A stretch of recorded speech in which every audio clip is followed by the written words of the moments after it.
周一長談，我哋今日又翻嚟同大家繼續傾下單車道嘅問題啦。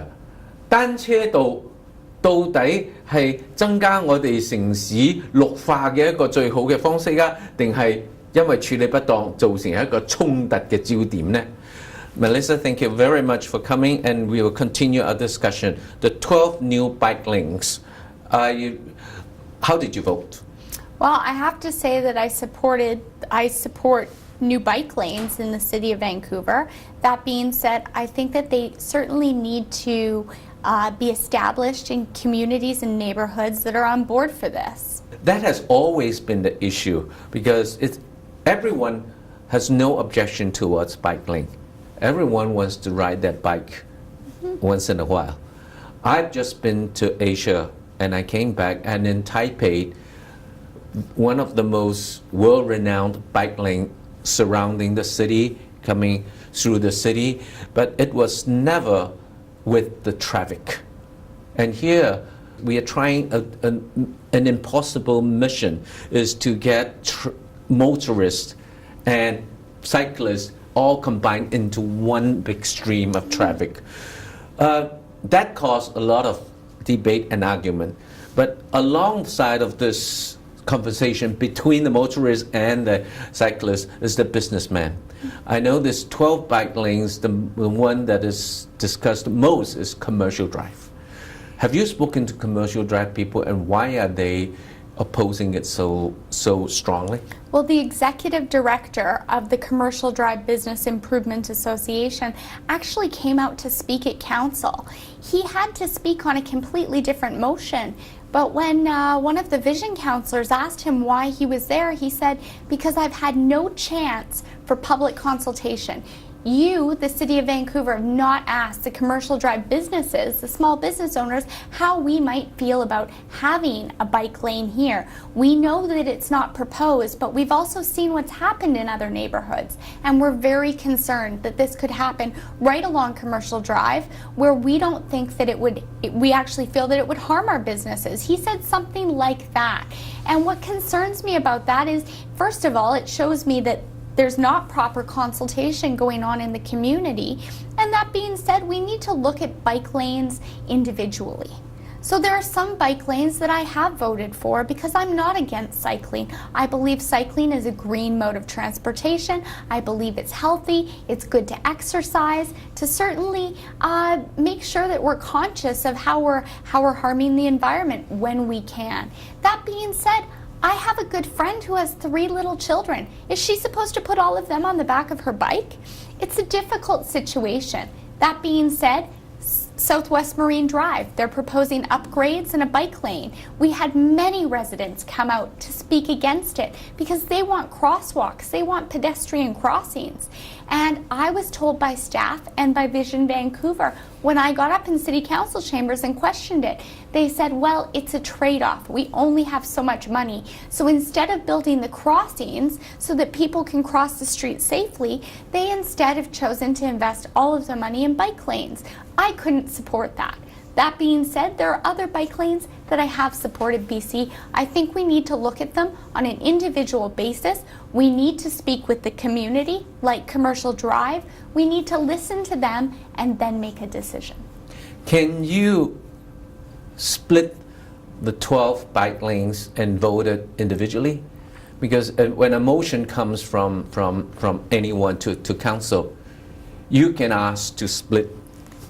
Yes, but unfortunately the way that this staff recommendation was worded, there were pieces of it that were split. Like for instance, the skateboarding in the bike lanes, I split that and I voted against that. However, I couldn't vote against all 12 bike lanes. I saw some good in them, but then in a completely different recommendation, I voted against the bike lane on Marine Drive because I think that it's more important to make sure that we have proper crossings. I heard from seniors who are afraid to go out and walk down the street because there's no way to cross the street safely. It's like a highway down there on Marine Drive. It is a highway now. It is, and I'm concerned about people's safety. So when I have the option, when staff present me with the opportunity, I look at everything individually and I try and consider how the community feels about it. I do understand that frustration because a lot of time that you have to vote in as a whole, and you can't. But there's always a motion that you like some part of it, you agreed with some part of it, and there are parts that you have to close your eyes, bite your tongue, and raise your hand. Exactly. I do understand that, but isn't it nice if you can split it and so that you can address individually each bike link's legitimacy and its practicality side of it? Exactly, and I think the other issue that we have is we're not addressing the stigma. So you had mentioned it earlier, but unfortunately, it's my opinion that Vision Vancouver is certainly pitting cyclists and pedestrians and motorists against each other. If they did careful consultation and everyone was on board with it, world-class cities, as you mentioned, you just visited China, you go to Copenhagen, you go to Europe, many cities in Europe have bike lanes that work very well, and it's because they do proper consultation. Our city government with Vision Vancouver is not doing proper consultation. The mayor, right before the election, he thought he was going to lose, so he stood up and he said, I'm sorry, I'm going to do a better job listening to everyone. He's proven in the past year, now he's been elected for another year, and he has not kept that promise. He's not listening to the people of Vancouver. Well, I think that's your job. I'm trying. To keep him to his promise. I have our viewers send out in the past send out the question, and that actually they get me into this discussion. And I'm going to read one sentence of it. Okay. It says, okay, essentially we are all sharing the same road and cars and motorcycles, and they all have to follow regulations, so the same should for bicycles. What is your view on that? Well, very simply, I was hoping that staff would look at the statistics, they would look at the cost, and they would come back to us with the benefits of a program like that. That's what my motion asked for. But unfortunately, my motion was torn to pieces by Vision Vancouver, who they don't want the answer to that question, because they already know what it is. They know that cycling in the city of Vancouver is a huge issue because they've created a stigma. So now we need to look at the benefits of this program. Let's not look at the negatives. There's enough naysayers. Let's look at the benefits. That if a bicycle was licensed, that person would be able to get their bicycle back if it was stolen. If there was an issue of accountability, they would probably be better cyclists. Make sure they follow the rules of the road, because there is a level of accountability if there was a visible license plate on their bike. And there could possibly have been a program for insurance. If someone hurts themselves on their bike right now, what is there to encourage people who maybe they're the sole supporter for their entire family? If they get injured and they have no insurance, how are they supposed to survive? So there's all of these questions. I was really hoping that staff would come back with a system of looking at this, but Vision Vancouver certainly cut this whole thing off at the knees. So if it was my choice, I would like to hear the information from staff, and if it was something that the cycling community supported, I think we could move forward with that. But unfortunately right now, as you said, the cycling community I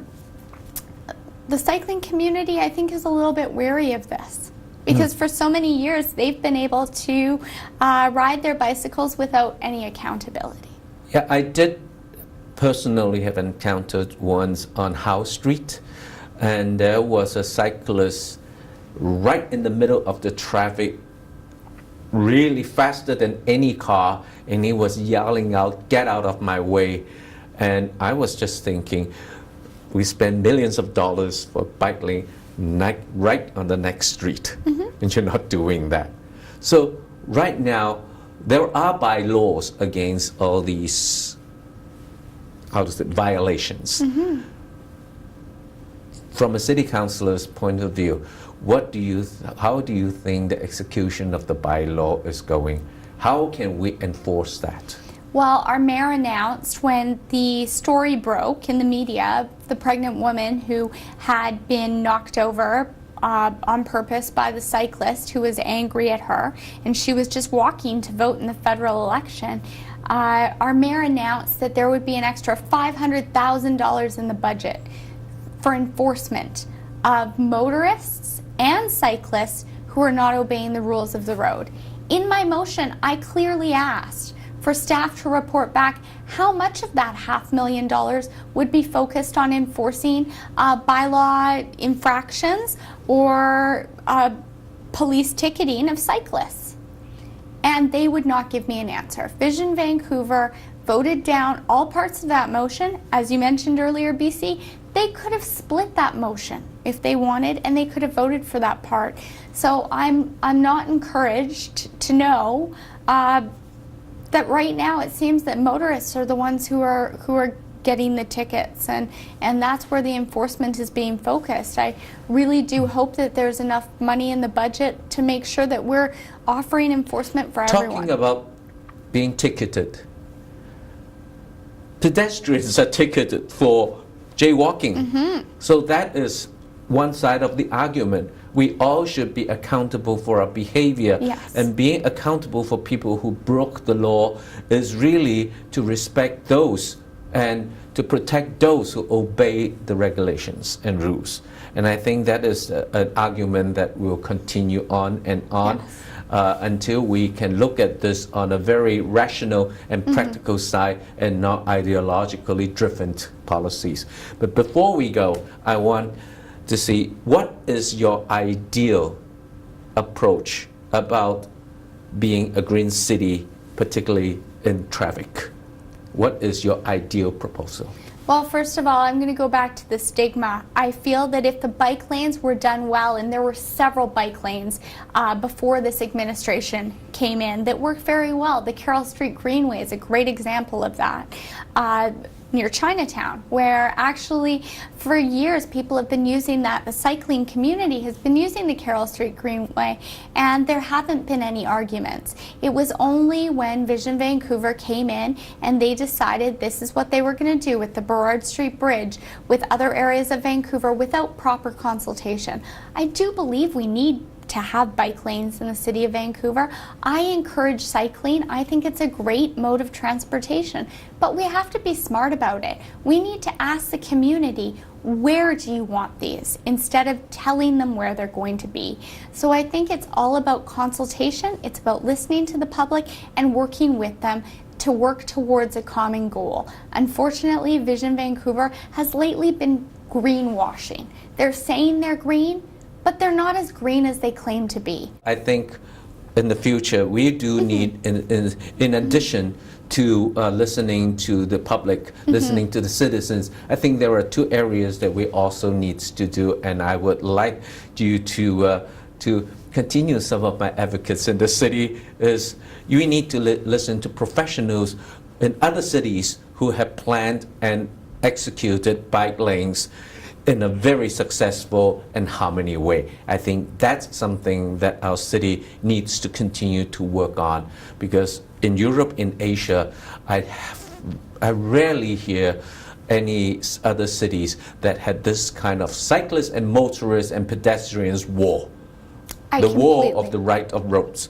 And I think that is something that I would like to leave to you. And I think from our audience, I think that's also something that they would like to see you as an oppositionist would push hard to get to. I completely agree with you. Thank you so much for Thank having you me. very much. 我哋今日周一長談到呢處為止，我哋希望我哋嘅城市係淨化嘅、綠化嘅，但係我哋都唔希望我哋嘅城市係仇化汽車、仇化同埋令我哋嘅行人覺得唔安全。周一長談，我係黎拔佳 BC Lee， 今日到此為止。Thank you。